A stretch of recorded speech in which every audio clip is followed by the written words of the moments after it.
Hello and welcome. Here are the bookbinding tools and materials I've used so far. One of the most important tools before you start is a reliable laptop or computer. I have both a Windows and a Mac, and I only use Microsoft Word and Adobe Acrobat to typeset and access the PDFs. I have an annual subscription for both, so I'm always working with the latest versions. Next up is a printer. I have both laser and inkjet. I bought my laser printer just for bookbinding because of the sheer volume of books that I print. It prints faster and the toner drums have a larger yield compared to a slower inkjet that required constant ink refills. It was unsustainable for me to keep printing on an inkjet, especially when it once took 3 hours to print a 500-page book double-sided. These days, my laser can do that in minutes. I use my inkjet to print colored pages only. Your choice of paper can make or break your resulting book. I used to buy 10 reams of white copy paper from Costco, letter size, but I have since switched to ledger size 11x17 cream paper that I cut in half myself to yield short grain paper. I leave a link below that discusses the importance of grain direction when bookbinding. Before I bought this $100 guillotine, I used to cut my papers and boards either with a cutter from Amazon, a box cutter with snap-off blades, and I even had a brief encounter with a French paring knife with a whetstone. You don't have to buy an expensive guillotine, in my case because I make so many books it made sense, but a $90 box cutter from Home Depot will do the job just fine. Protect your work surface by using self-healing cutting mats. Mine has been roughed up so much that I actually just bought a new one last weekend. I order binders boards or Davy boards that are around 0.9mm thick. I've heard others use chipboard, but I've never actually seen or held one, so I don't know how it compares. If you're in a budget or are trying to figure out if you want to bookbind, you can recycle boards like these ones from my order of stamps, or even the backs of sketchbooks and paper pads. I swear by pH-neutral acid-free PVA glue, and to apply it I use either a silicone or rubber spatula or my fingers. I don't use a brush. The silicone I find is easier to clean and doesn't waste glue. You can use regular sewing thread or even embroidery floss, but I like this pre-waxed thread because it saves me time from waxing it myself.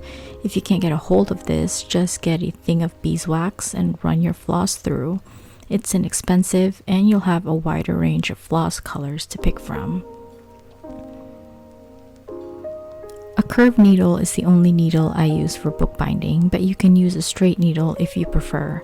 I just like the curved one because it can also act like a handle when I'm sewing through tight signatures.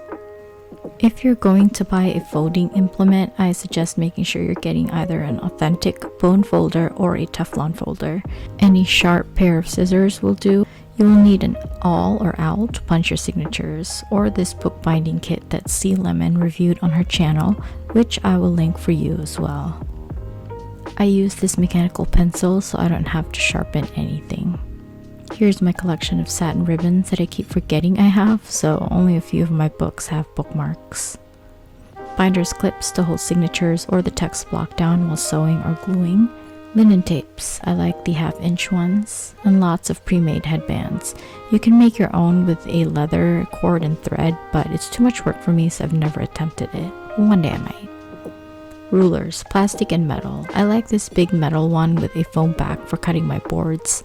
Never use a plastic ruler in conjunction with a blade, you'll just end up nicking the plastic.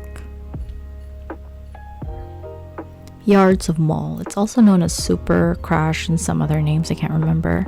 Texture-wise, it's like a stiffer cheesecloth. Book cloths from Amazon. There are more expensive and prettier ones from bookbinding shops. You can also make your own using heat and bond, your choice of fabric. Linen is probably best, but I've used these $2 fabrics from the craft store and they came out great. You'll also need tissue paper, which is the kind that you crumple up and stuff in gift bags, and an iron and ironing board. I have a video where I demonstrated making my own book cloth, so I'll link that here. This DIY book press was made using C Lemon's tutorial. It cost me $15 in materials and my stepdad put it together for me.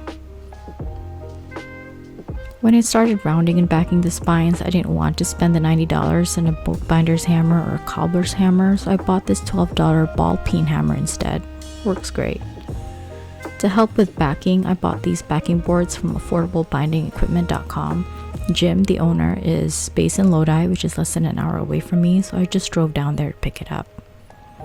The boards are meant to fit in this finishing press that my stepdad built for me as well. It squishes and holds the book up while I hammer the spine. I have a few TikTok videos that show me using this press while I backed a book. You can find me on TikTok as omfgreylo. A selection of cardstocks and other materials used as end papers and covers. And this is optional, but I use a Cricut Explore Air 2 and permanent vinyl to create my spine titles. I've had this Cricut for 2 years, so I didn't buy this for bookbinding, but I sure use it a lot for it. Other fan binders hand paint their spine titles, but I don't have that level of confidence or time, so I just use the shortcut. It might seem like there are a lot of expensive materials and tools in my arsenal, but remember that I've been doing this for 8 months, so it's taken me some time to accumulate them. And also, the important thing is you try it out with less expensive materials first before you splurge. If you have any questions, leave a comment down below and I'll try my best to answer them. You can also reach me on Twitter, Instagram, Patreon, TikTok, Tumblr, and all the other social medias that I'll link down below. Happy binding!